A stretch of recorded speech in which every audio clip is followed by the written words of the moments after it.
Friday అయితే పారిపోతున్నారు, enjoy చేస్తున్నారు వీకెండ్లలో, 5 స్టార్ హోటల్లో రూములు పెట్టుకొని ఏ విధంగా సెటిల్మెంట్ దందాలు చేస్తున్నారో మీ పచ్చ పత్రికల్లోనే వచ్చాయి. కావాలంటే ఒకసారి చదువుకోండి, మేము రాసింది కాదు, మీ పచ్చ పత్రికలు రాసాయి.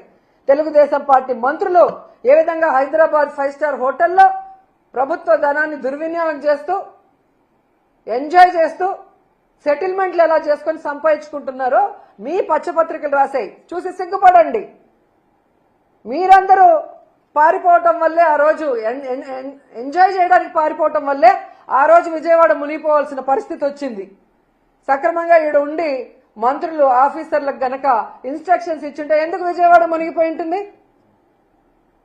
నిజంగా మీ మంత్రులు సక్రమంగా ఉంటే ఎందుకు ఈరోజు పొగాకు రైతులు, ఈరోజు మామిడి రైతులు, ధాన్యం రైతులు, పసుపు రైతులు, మిర్చి రైతులు ఎందుకు రోడ్ల మీదకి వస్తున్నారు?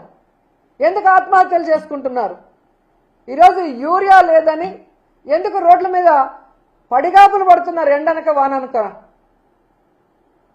అడ్డదిడ్డంగా పెరిగిన అచ్చెన్నాయుడు వ్యవసాయ శాఖ మంత్రిగా ఉండి ఈ రాష్ట్రంలో రైతుల్ని నిట్ట నిలువున ముంచేసిన దౌర్భాగ్య పరిస్థితుల్లో నువ్వుండి జగన్మోహన్ రెడ్డిని అంటావా నుయ్యో గొయ్యో చూసుకోమని?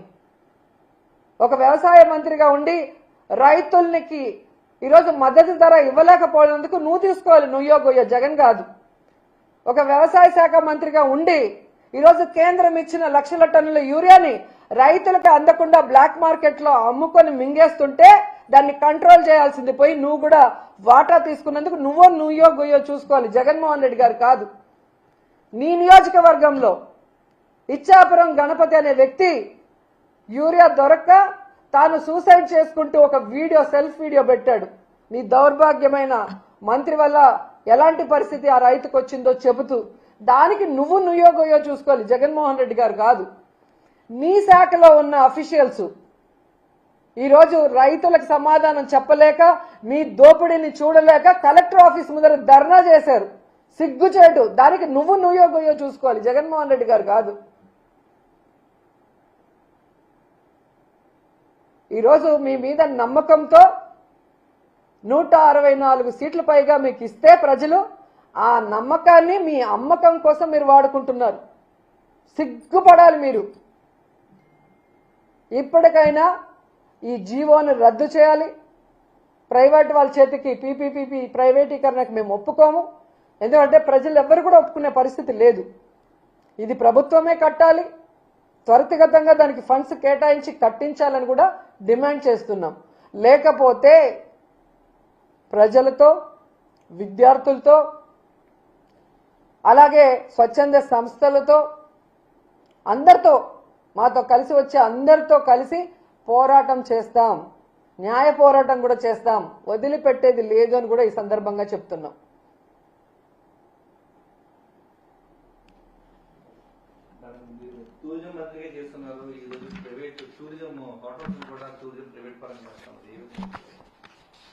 ఈరోజు ఎంత దరిద్రంగా తయారైందంటే వీళ్ళు అమరావతి భూముల్ని అమ్మకం పెట్టేశారు, వైజాగ్ భూముల్ని అమ్మకం పెట్టేశారు, టూరిజం హోటళ్ల అమ్మకానికి, రోడ్ల అమ్మకానికి పెట్టేశారు, ఆఖరికి మెడికల్ కాలేజీలను కూడా అమ్మకానికి పెట్టేశారంటే వీళ్ళు ఎంత దిగజారిపోయారో ఒకసారి అర్థం చేసుకోండి. నాకు సీనియారిటీ ఉంది, విజన్ ఉంది, నేను సంపద సృష్టిస్తా అన్నాడు. రాష్ట్ర సంపదని దోచుకుంటూ సొంత సంపద సృష్టించుకుంటున్నారు తప్ప ఈరోజు మీరు ఎక్కడ రాష్ట్ర ప్రజల కోసం సంపద సృష్టిస్తున్నారు? ప్రభుత్వం మీ చేతిలో ఉంది, ఏమైనా చేయొచ్చని మీ ఇష్టానికి చేస్తున్నారు తప్ప ప్రజలకు ఉపయోగపడే ఒక కార్యక్రమమైనా చేస్తున్నారా? ఇవన్నీ అమ్మాల్సిన అవసరం ఎందుకు వచ్చింది? 15 నెలల్లో దాదాపుగా 1,97,000 కోట్ల రూపాయల అప్పులు తెచ్చిన మీకు, వెల్ఫేర్ స్కీమ్స్ ఇవ్వని మీకు, డెవలప్మెంట్ చేయని మీకు, పూర్తి చేయాల్సిన వాటిని కూడా నిలిపేసిన మీకు ఎందుకు లక్షల కోట్ల అప్పు చేయాల్సి వచ్చింది? ఆ డబ్బు ఏమైంది? ఇంకా ఇవన్నీ ఎందుకు అమ్మకానికి పెడుతున్నారో చంద్రబాబు నాయుడు, కూటమి ప్రభుత్వం సమాధానం చెప్పాలి. పవన్ కళ్యాణ్ ఎప్పుడో ఒకసారి అలా వచ్చి ఊగిపోవటం కాదు. ఈరోజు నువ్వు షూటింగ్లు చేసుకోవడానికి కాదు నీ కోట్లు ఇచ్చింది, ప్రభుత్వ ధనంతో స్పెషల్ ఫ్లైట్లు ఎక్కి ఎంజాయ్ చేయడానికి కాదు నీకు ఓట్లేసింది. కూటమి ప్రభుత్వంలో ఉన్నప్పుడు చంద్రబాబు నాయుడు ప్రభుత్వం తప్పు చేస్తే నిలదీయాలి, సరిదిద్దాలి అండ్ సక్రమంగా ప్రజలకి మంచి చేసే విధంగా నువ్వు నడుచుకోవాలి.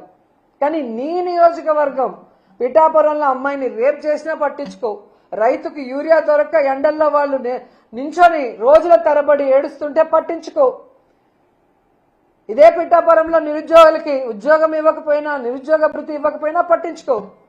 నీ ప్యాకేజ్ కరెక్ట్గా నీకు ఇస్తే చాలు.